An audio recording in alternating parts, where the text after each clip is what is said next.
Hello, I'm Condoleezza Rice. I'm the director of the Hoover Institution, and I'm delighted to be here on Capitol Hill to help launch our Stanford Emerging Technology Review, which I'll describe in just a moment. But I really want to thank Senators Young and Hickenlooper for hosting us here. I have a connection to both of their states because I did my master's degree at Notre Dame. I'm a Domer, and I spend most of my life in Colorado. And I actually am also a part owner of the Denver Broncos. So delighted to have them here. We're going to talk a little bit about the role of government, particularly Congress, in thinking about our country's innovation ecosystem, about how we win the technological arms race that we're in with China, which is integrated into the international system, integrated into the technological ecosystem, and yet adversarial in so many ways. So this is a complication that we've actually never faced as a country. The Soviet Union was a military giant, but it was an economic and technological midget. That is not the case with China. And so we have a particular challenge.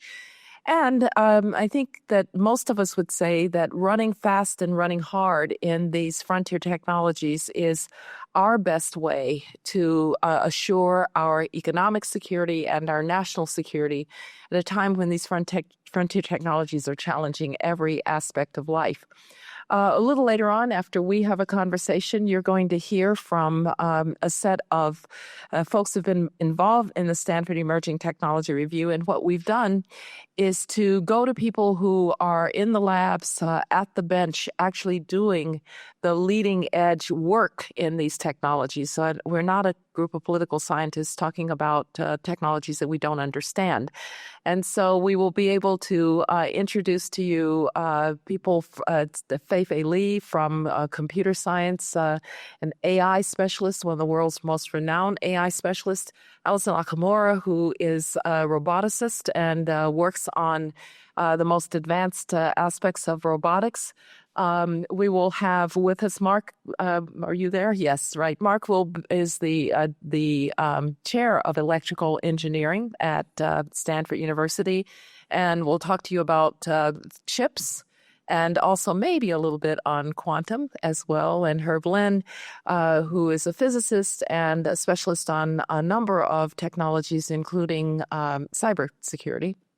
And then Amy Ziegart is going to, she is a political scientist, and she's going to bring together these thoughts. But the Stanford Emerging Technology Review is for us, science and technology forward. In other words, we need to understand the technologies before we begin to try to think about what policies we need as they change every aspect of our life.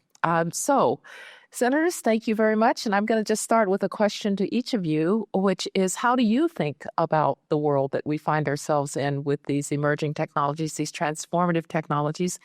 And how do you think about the role of Congress at this particular time? So may I start with you, Senator Young? Of course. So thank you, Condi, for the question. And it's great to visit with you again. Great to visit with all of you. And congratulations to Stanford for producing this year's updated version of the Emerging Technology Review. I'll tell you, I've consistently read it since its first publication. And these sorts of issues are both top of mind and the center of focus for me and my office. The convergence between geopolitics and technology, they've always been important. In fact, one can trace GDP and geopolitical power to outcompeting their adversaries, outcompeting other nations to technological first innovation and then adoption. We don't talk as much about the latter, but I think increasingly that is something we need to discuss here on the Hill, how we can de-risk and encourage more adoption of these technologies also. I think we need to continue to nurture our ecosystem in various ways. I think of artificial intelligence, which is so central already to our way of life, and will find its way, within seemingly every facet of our life and every area of our economy in fairly short order, I believe. We have world's broadest, deepest capital markets. We have an amazing system of education, particularly higher education. We have some of the world's best startup companies and big tech companies alike. We can't take these advantages for granted. In fact, now on account of the brute force economics of our adversaries, we really need to figure out how to optimize our existing system and account for its shortcomings too. And so in all those areas I mentioned, those will be critical to AI. Emerging biotech is another area that it's a platform or a general purpose technology. Here in the United States, most of us think of either bioag or biopharma, both very important in my state of Indiana, but we think less about bioindustrial innovation and applications. I'm chairing a National Security Commission on emerging biotechnology right now, and we'll, in the next month or two, produce our final report. And within that report, we really emphasize that the United States is about to be passed up by the Chinese because they have recognized the importance of bioindustrial applications to biotech. And I think most of the changes we need to make there will be regulatory in nature and also enabling more biomanufacturing to occur in this country. Another area where I've been quite active in recent years is semiconductors. I think Congress has done quite well in showing leadership and being attentive to our semiconductor needs in the last few years through the CHIPS and Science Act. We've had roughly $30 billion of taxpayer monies flow. That's real money. However, if you're unlocking roughly $450 billion in private sector investment, getting access to new innovations and new talent that you didn't previously have, and making more resilient your supply chains in the process, I think that establishes a decent model for some other technologies where we need to increase our resilience and bake a national security premium into some of the things that we buy.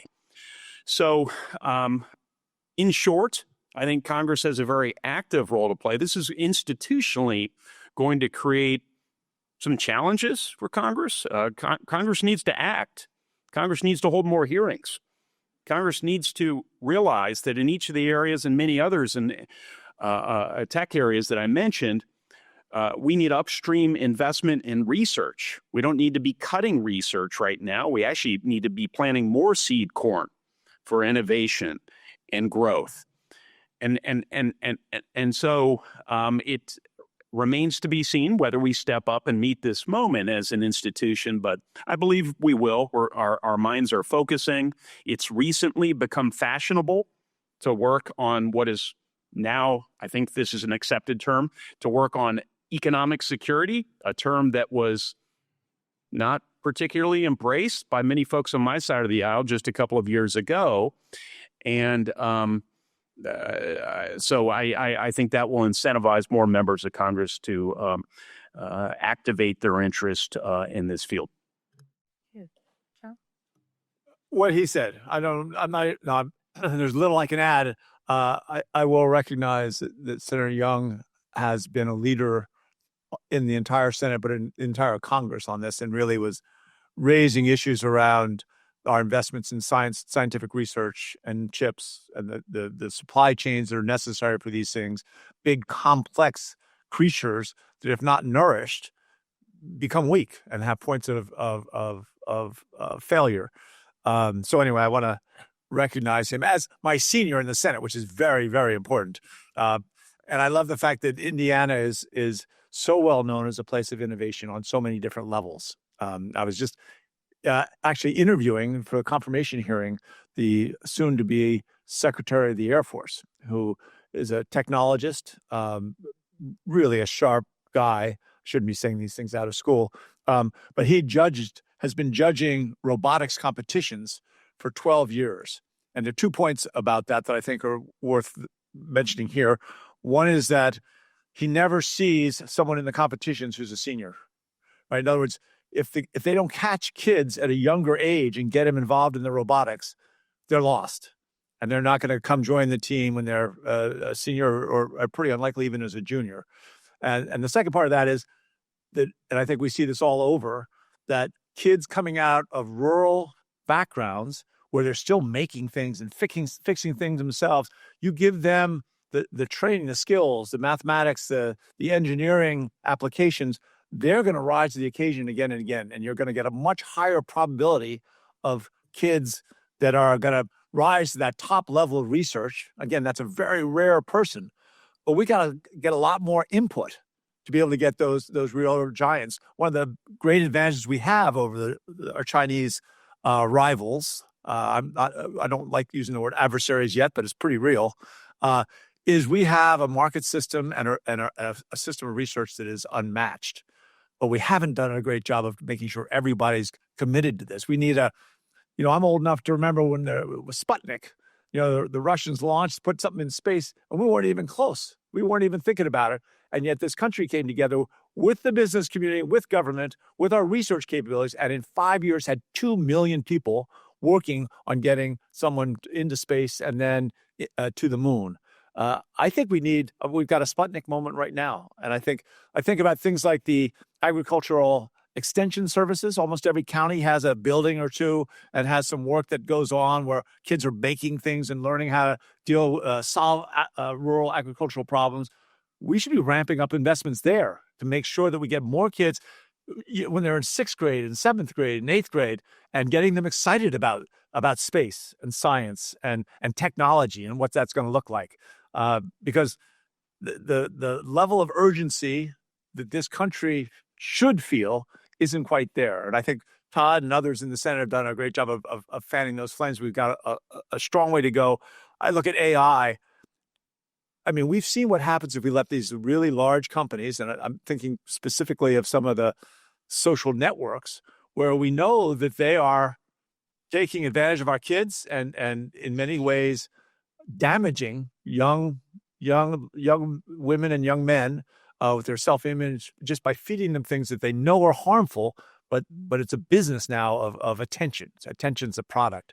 And I think AI has the potential to be even worse than that. And we need to make sure that we, I think, and Todd's done a lot of work on this. I shouldn't even speak for this, but this notion that we can get some transparency, make sure that people can tell what is generated by artificial intelligence, what's not.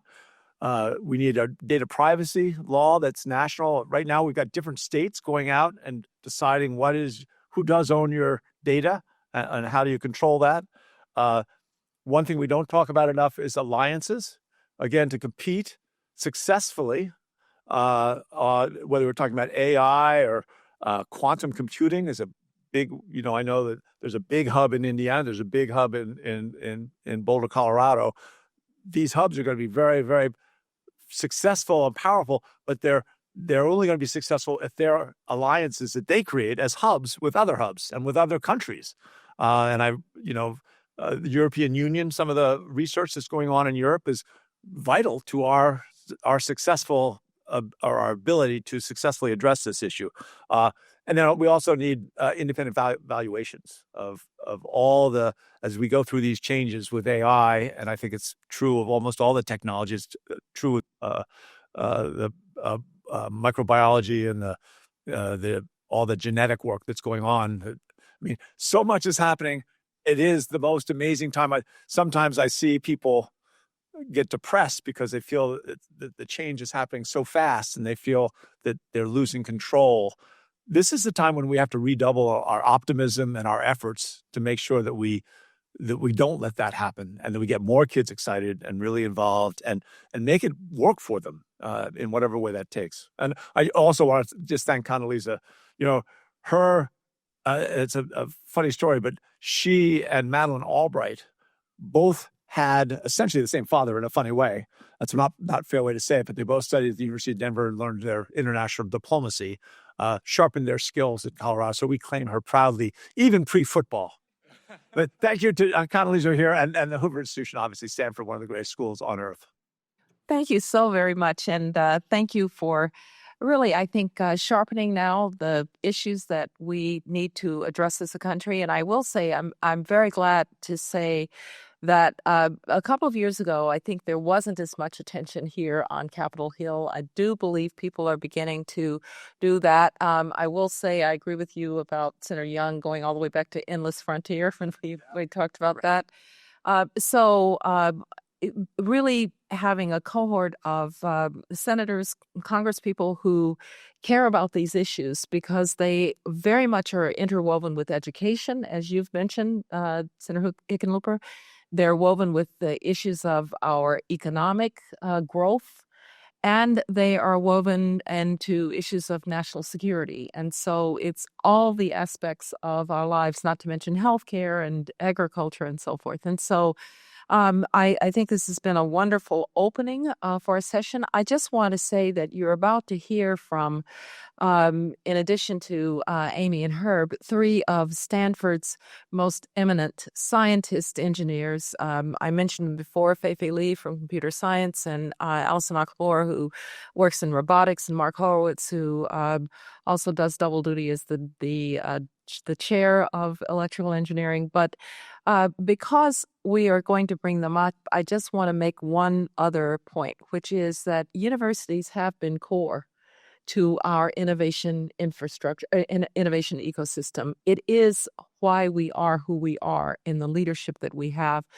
After World War II, a man named Vannevar Bush came up with what would be an absolutely brilliant idea, which was that you would leverage universities which had students and it had faculty, and the federal government would fund the very best ideas at the fundamental research level. So these were not ideas that would necessarily be commercializable. Some of them would never pan out, but an awful lot of them would lead to innovation, would lead to breakthroughs, and some of them would lead to the founding of whole new industries. And the federal government, I think, has gotten the payback that it would have been looking for that funding. If you just look out there in the ecosystem, particularly where I live in Silicon Valley or in your tech center or in your biomedical centers, there's probably a university fingerprint on almost all of it. And so let's not forget that as we go forward to think about federal funding. So with that, I'm going to call forward our scientific group plus Amy, the political scientist. So Amy Siegert and Fei-Fei Li and Alison Nakamura and Mark Horowitz and Herb Lind, we will now call them forward. Thank you. Thank you. Glad a political scientist could make this panel. I'm Amy Ziegert. I have the great pleasure of being the co-chair of the Stanford Emerging Technology Review, along with Condi Rice and our Dean of Engineering, Jennifer Whittam. Just a minute about what this effort is and what our mission is, and then I want to have a conversation with our great experts here. This is the first ever collaboration across the entire university, the School of Engineering and the Hoover Institution.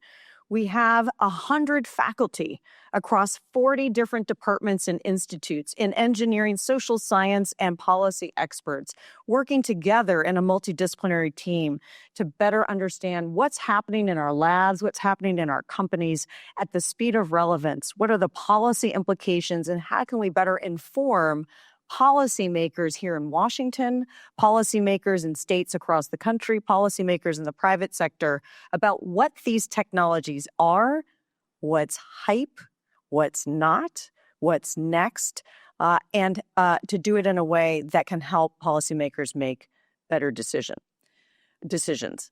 So this is our second flagship report. We encourage you to read it. We're not done yet, so there's a lot more to come. We have a podcast that dropped last week in partnership with the Council on Foreign Relations called The Interconnect. You'll hear more from Mark Horowitz, who's our first guest on that podcast. So we are here to help. I know in Washington, people always ask, what's your ask? Here's our ask. How can we help? How can we help you better understand what's happening so you can make better policies that anticipate what the opportunities are, not just the risks? And with that, I want to start by kicking off with our panel discussion, putting some news into some perspective. So if you've been following the news, and I'm sure you have, you'll know there's a lot of deep freak about DeepSeek, number one. And quantum has made the news a lot in the past couple of weeks with Microsoft's announcement of a quantum breakthrough. So I want to start by asking Feifei and Mark, put those events into some perspective. What's actually a breakthrough? How do you think about it? What are the takeaways of DeepSeek and the quantum discovery that was announced by Microsoft? Feifei? Well, thank you. It's quite an honor to be here with my colleagues. And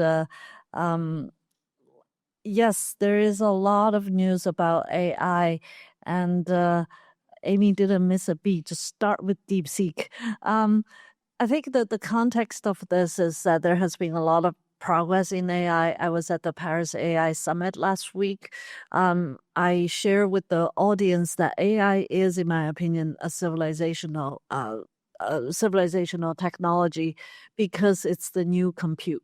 And when we say it's the new compute, is that wherever there's a chip, which Mark can comment about, whether it's as small as a light bulb, as big as an airplane, there's compute. Compute basically takes data and then turn it into insight, information, decision, and action.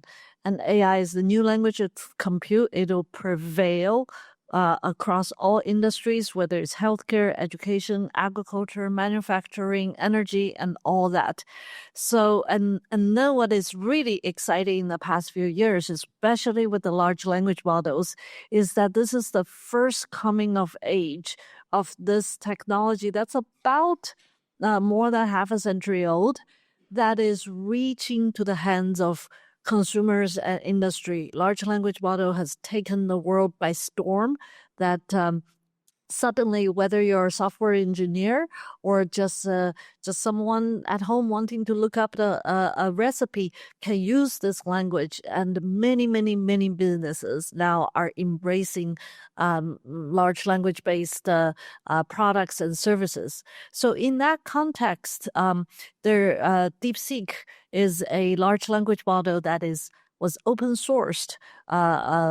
I think now a month or a month and a half ago, coming from China. And what I think it's really interesting here, Amy, is actually the word open source. This has been a very interesting debate. Actually, is should we open source models, especially these critical models, or not? A lot of companies have taken the approach of closed models for good reasons, because commercial world is competitive. Having good closed source models are important for the business.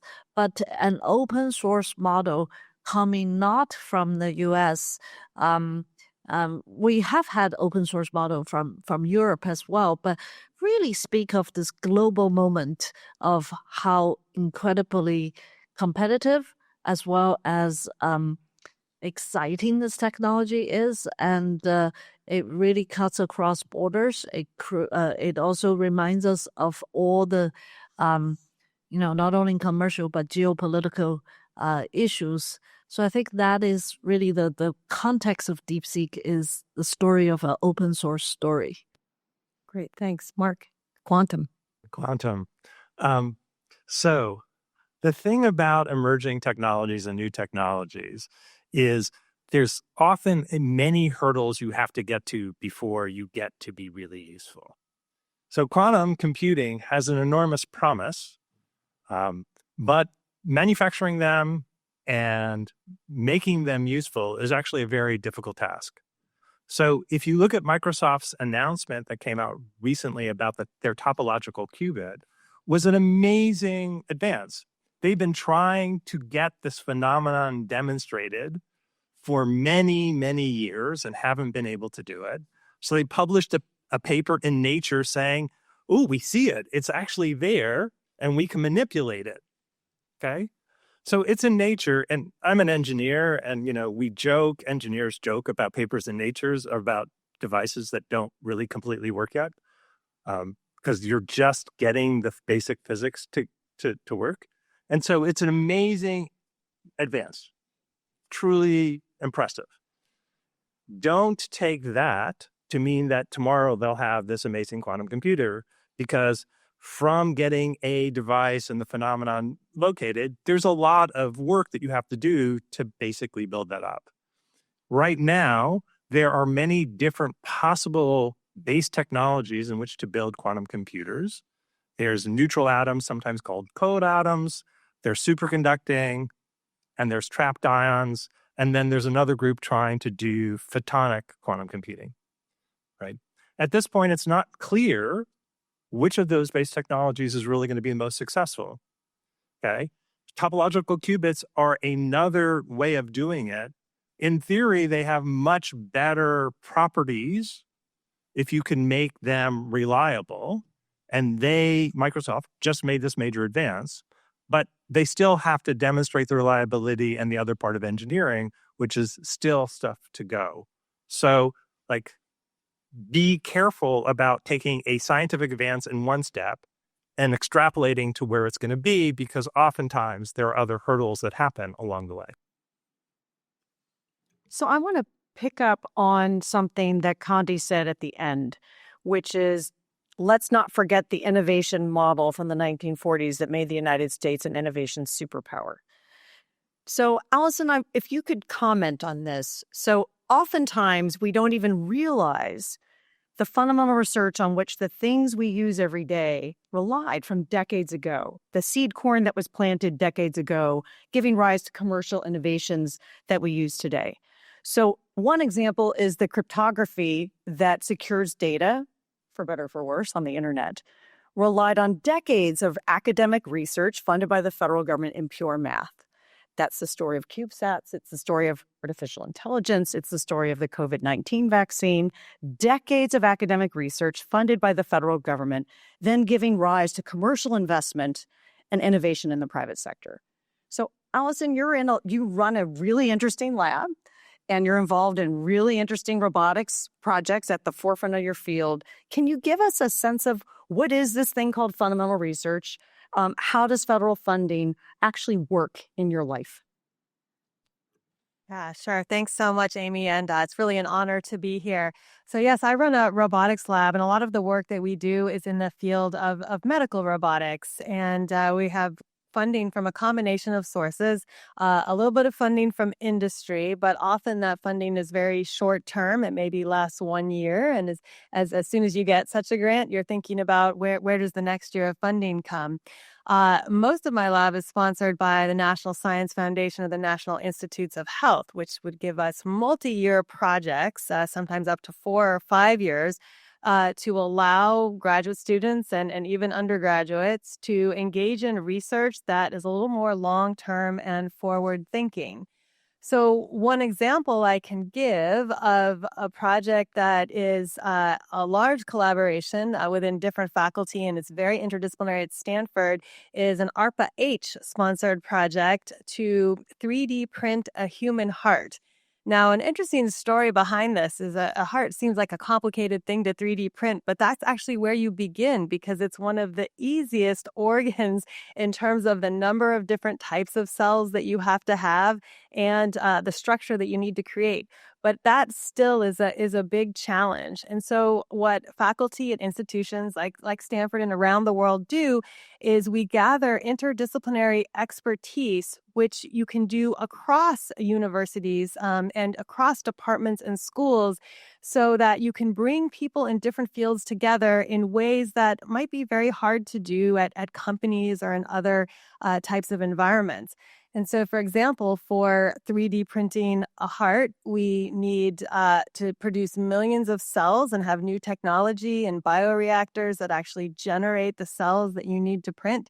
You need mechanical engineers like myself, where the role is to actually create multiple print heads that can very quickly, within an hour, print out all of these cells, extrude those cells out, and put them in the correct structure so that they can form a beating heart before those cells die.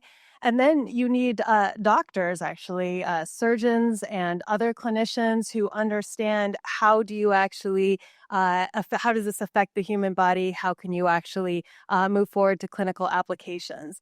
And all of this takes this interdisciplinary expertise that you can find within universities and the ability to do longer term work. We're not going to have a commercial product within 4 years, but what we are doing is planting these seeds that Dr. Ziegert referred to that are creating innovative solutions to these kinds of problems so that further on down the line, we have these outcomes that will get commercialized and will get used by people. And one last thing I'll mention is that not every project is going to be successful. Sometimes you have to take risks in order to create breakthroughs. And so some of these projects will fail. You'll read about projects that maybe at universities weren't successful, but that's part of the model. We have to actually take risks and invest in creative ideas.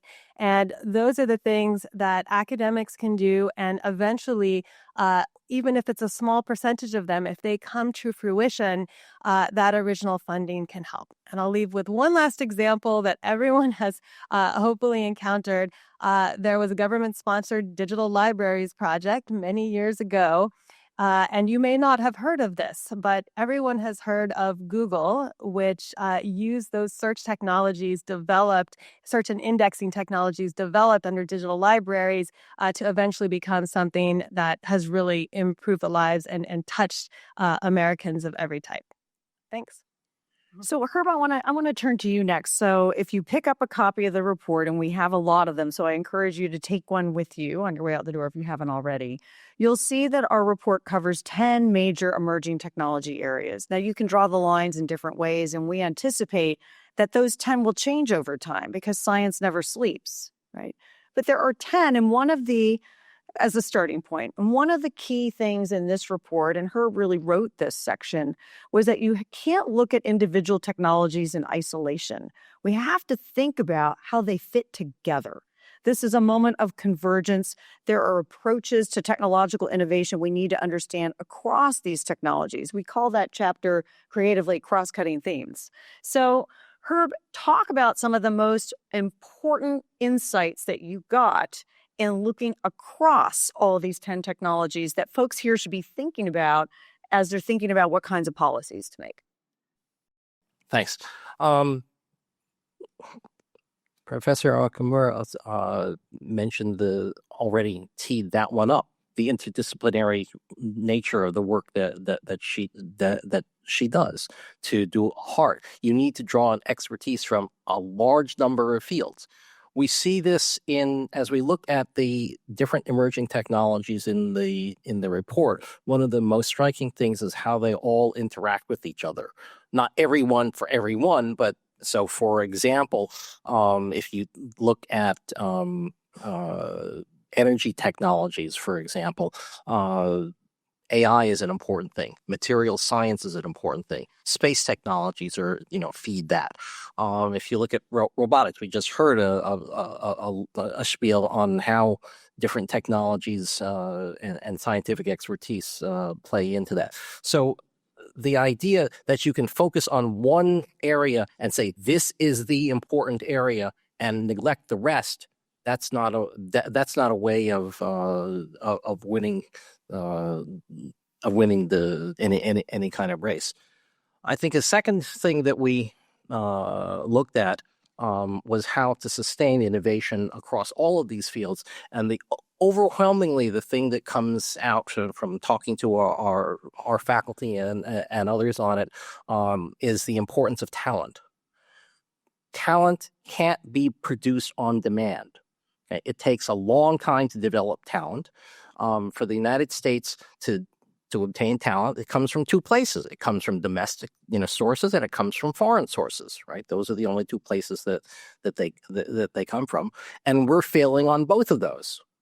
On the domestic side, we have STEM education that doesn't do a great job of producing people that are fit to that are capable of advancing the frontiers in the future very far. We are, I think, the number that you've provided was 34th, where the U.S. is 34th in the world. 34th in the world.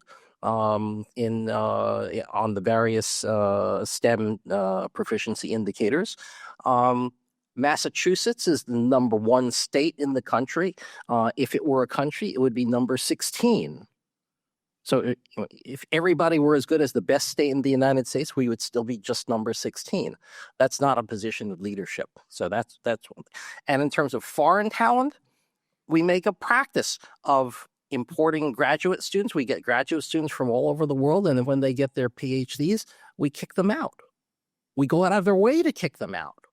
They want to stay, and even worse, are the attractiveness of the United States as a place to come study science and technology is still high, but it's diminishing.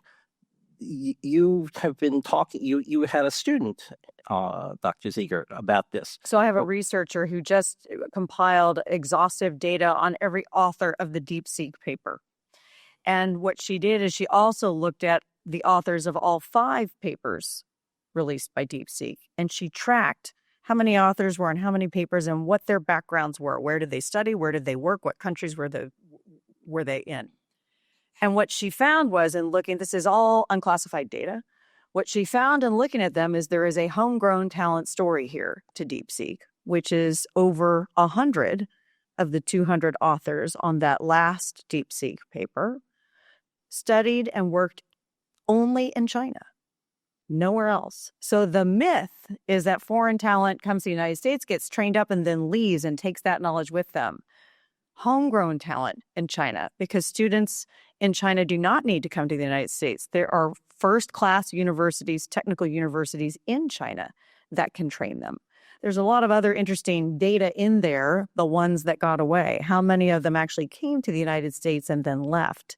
How many of them came to the United States and then stayed? To Dr. Lin's point about we kick them out once they come here. But one of the myths of innovation is that the world's best talent will always come here. They get a voice and they get a vote and they have options. So we shouldn't assume we're always going to get the world's best talent. And the last thing I wanted to talk about is that as we think about investment strategies and how to promote innovation and the like, we see what we call in the report a frontier bias. Now, it is absolutely important to try to keep on funding and supporting research at the frontiers on science and technology. But we also want to note that there are many examples of important world-changing innovation that can come out with technologies that are not on the frontier. Let me just give 3 examples. What you're looking at in the Russian-Ukraine war right now is both sides using commercial drones for their weaponry. The Russians are even using chips that you can find in dishwashers to power their drones, okay, to power their missiles. That is, it's not state-of-the-art technology, but their drones are effective, just ask the Ukrainians, okay? In the history of the United States and in the world, the assembly line was probably one of the most important inventions of the industrial age, enabling mass production. But assembly lines didn't use any new technology at all. What it did was it used technology that was already around and rearranged it, changed processes to create a whole new way of manufacturing. And lest you think that this is all just, in the past, look at SpaceX. SpaceX has a good chance of being able to deliver on its promise of reducing launch costs to outer space by 100-fold. Why is it able to do that? Because they have, quote, figured out, unquote, that if you don't throw away the rocket that launches the stuff and you bring it back down to Earth safely, you can reuse it and you can reduce costs that way. Well, but they didn't invent that idea. That idea has been known for 50 years. Everyone has known that. So what has SpaceX done? It's adopted a variety of incrementally improved technologies from a variety of different fields to enable rocket to come back down and land itself. Dr. Horowitz has a great story about some of the technology in there. Well, a colleague of mine, Stephen Boyd, has been working on sort of more mathematical aspects of electrical engineering. And a couple decades ago, he got very interested in a particular kind of optimization that's convex optimization that was based on math done by some Russians, a couple decades earlier, right? And he showed how many kinds of problems that you need to solve could be formulated as a convex optimization problem. And if you can formulate it that way, you can build a very efficient solver. So that was stuff done a while ago. More recently, he showed that if you have to solve the same problem over and over again, he used that mathematical knowledge and some compiler technology to be able to build very efficient solvers for that particular problem. And so what lands the SpaceX rocket when it comes back and has to, align to the lander is that software being run inside to control the gimbaling of all the engines to basically get back with the minimum amount of fuel, because you don't have very much fuel at the end of the flight, to basically land. So it's some technology that was invented, 50 years ago, that was kind of made engineering ready 20 years ago, that got tuned up about 10 years ago, that's now part of that whole system. And none of that technology, that essential enabling technology, ever made it to the front page of the New York Times.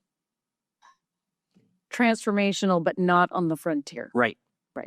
So I want to make sure we leave time for questions from all of you. So let me end by asking each of you, we promised to look at sort of what's next. So if you're thinking of a preview of coming attractions in your technological areas in 2025, what should we be looking for?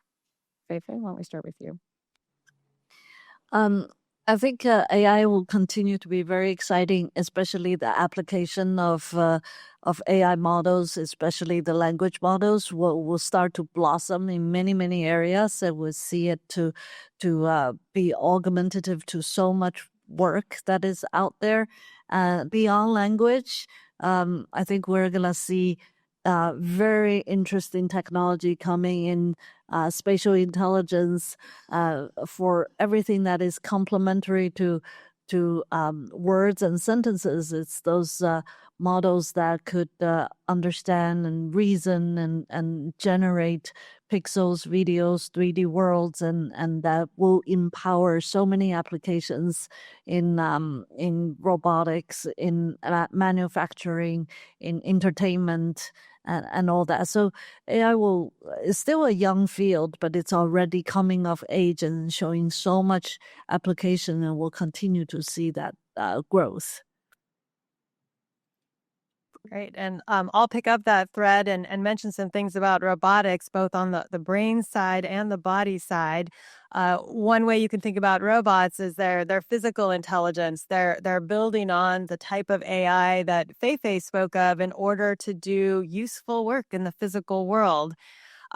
Some of the questions are, what should the nature of those robots be? So a very popular topic, and there's a lot of investment going on right now, are a body of robot that is in a humanoid form. And that's very interesting and will be impactful in the long term because it addresses some really difficult technical problems. But I think what we'll also see is the growth of robots that are not anthropomorphic. They are designed to do more a narrower set of tasks, ones that people are specifically looking for, and ones that ultimately do tasks that no human can do currently, like the 3D heart printing example. The goal there is to use robots as augmentation or assistance, or to do novel tasks that have never done before, as opposed to replacement. And I think we'll see more and more growth in those types of robotic activities in the coming years. So I think on the semiconductor front, you'll see continued evolution and improvement in the base computing platforms. I think much of the push in the next couple of years is going to be on communication, because there's a lot of issue on how you get the data back and forth. There's a present energy problem that the solutions we're doing are consuming too much energy. I think that's going to be a joint application hardware co-optimization that's going to move to try to push those energy costs down. So I think we're going to likely see a bunch of sort of cooperative work between the software and hardware designers to try to build more efficient systems that we need for the future. Herb, did you want to add anything? I did want to add one thing, just because the person who should be up here doing it isn't here. It's Drew Endy. Drew Endy is the creator of the biology content of the report, and I urge you to read it. The argument there is that the promise of biology now for the future is a sort of, where semiconductors were in 1960 or so. Okay. And so if you can imagine that, there's a huge opportunity to be exploited by taking advantage of biology, synthetic biology and biotechnology. Only if we take advantage of that, only if we take the opportunity. We heard earlier from a senatorial panel that the Chinese are making that bet, investing huge amounts in biotechnology as not just for health, or agriculture, but across the board, significant investment in biotechnology, and our investments on that kind of building that kind of biological infrastructure for progress in the future is, sort of pales by comparison. So there's a lot. There are a number of studies which suggest that over 50% of the GDP could be affected by biotechnology, and this is a big deal. But it's aspirational. That is, we could get there, but if we blow it, we won't. And from a geopolitical perspective, just to end on a political science note before we open up for questions, from a geopolitical perspective, what this means is you can have localized supply chains. If you can biomanufacture something, you don't have to have a factory someplace else. As Drew likes to point out when we walk across campus, he's like, aren't trees amazing? They can grow anywhere. The leaf development system of a tree is unique to a particular place. Now imagine you can biomanufacture anything anywhere. We're not talking about supply chain vulnerabilities to China anymore. That's the kind of forward-thinking opportunity that the bioeconomy could have. I think I channeled Drew Endy appropriately there. Okay. Absolutely. So with that, let's open it up for questions. If you have a question, I think there are microphones running around. Okay. Malaysia has a microphone. And we have some other, and Jack has a microphone too. So why don't we start with this gentleman in the front, and then I'll try to alternate over on this side too. One of you must have an answer. I've been annoyed with electric cars coming out and they don't recharge themselves. How did we do that? We had cars that had alternators to recharge batteries. You have the drive end of the motor. The other end could be being used to generate free electricity to power the other side. It has to have applications across everything besides electric cars, that we now have the ability with batteries or storage and smart energy to actually have the same motor provide the power for the motor. So basically, electric cars do regenerative braking, which means that when you're trying to slow down, you use the same motors to regenerate energy back into the pack. But the laws of physics are kind of obnoxious, and they basically say you can't build a perpetual motion machine because there's always losses in the system. So by starting the motor up, you actually regain the momentum you put in when you slow down, but you've lost energy along the way. And so you could say, great, but why don't we just put solar panels on the top of the car? Because, the sun's coming down and we could do it that way. But if you do a calculation of the energy that's coming from the sun on the size of the top of the car, you'll quickly realize that you can't recoup the energy. So for now, we end up having something that the energy that you do in a trip is somewhat consumable until we come up with a better idea. There was a hand over here. Yes, woman in the front. Wait, just if you could wait for the microphone.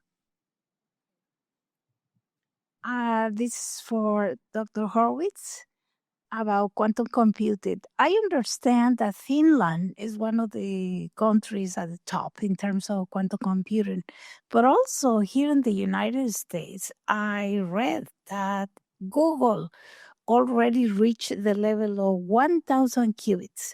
And they did it because they were, initially the problem of getting those qubits is because the lack of stability. And once you reach the best, probably lowest temperature, they're already going minus 40 something. So they have been able to stabilize the qubit and therefore they reach already 1,000. So I would like you to comment on that in terms of whether we can get more, of course, more qubits in the system, and what you can do with 1,000 qubits so far in terms of quantum computing. Thanks. It's a great question. So in quantum computing, basically, the measure of sort of the complexity of the machine you have is something called a qubit. It's kind of analogous to a bit in a computer, but different. It's quantum, and that makes it way more powerful. So today, many people talk about different size quantum computers. And people have talked about, and IBM has built machines that have very large number of quantum bits, and other people have advertised this. But there's another issue that in addition to the number of bits you have to care about, which is what's the fidelity of the operations you can do on those bits. And you need the combination, like if I have 1,000 bits, but every time I do an operation has a 1% error, I can't do more than 100 operations before I've kind of got 100% error. Well, it doesn't, like for people who do math, it doesn't work that way, but I just don't, well, so it turns out that I've been tracking kind of the best quantum computers that have been announced by various people. So announced, I don't know what's going on secret. So right now, the highest fidelity operations that have been reported are 99.9%, and they're in computers that have about 30 qubits.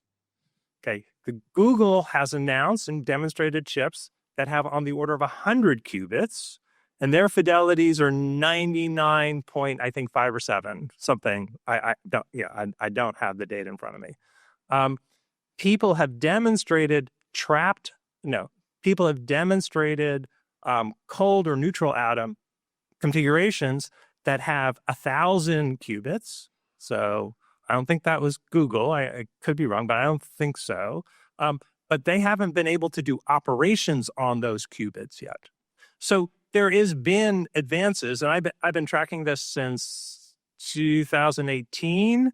I can show you a little plot of the progress, right? It is up and to the right. We're making progress. It's not quite as fast as some of the advocates have said we're going, right? But there is steady progress.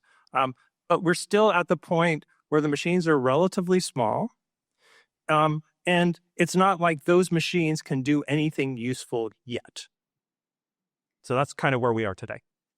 So our experts are going to stick around for drinks and food, so you can ask them your qubit and other questions at our reception. I just want to end by saying one thing, which we didn't talk about yet, which is if we're thinking about what is the most important thing to power all of the scientific advances that these and other experts are working on today, that other than talent, it's computational power. And I'll leave you with two numbers. 300 and 350,000.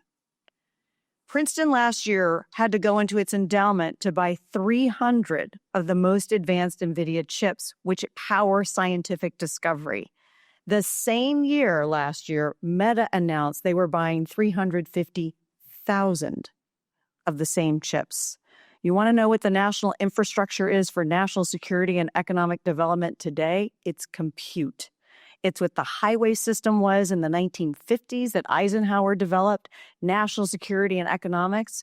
It's what the Strategic Petroleum Reserve was in the 1970s, economics and national security. The national infrastructure to guarantee both our security and our economic competitiveness through scientific discovery today is national compute. And if you want to know what Congress can do to ensure that the United States stays at the forefront of leadership in science and technology in the world, it's compute. I'm going to end there and thank you all so much for coming and all you're doing.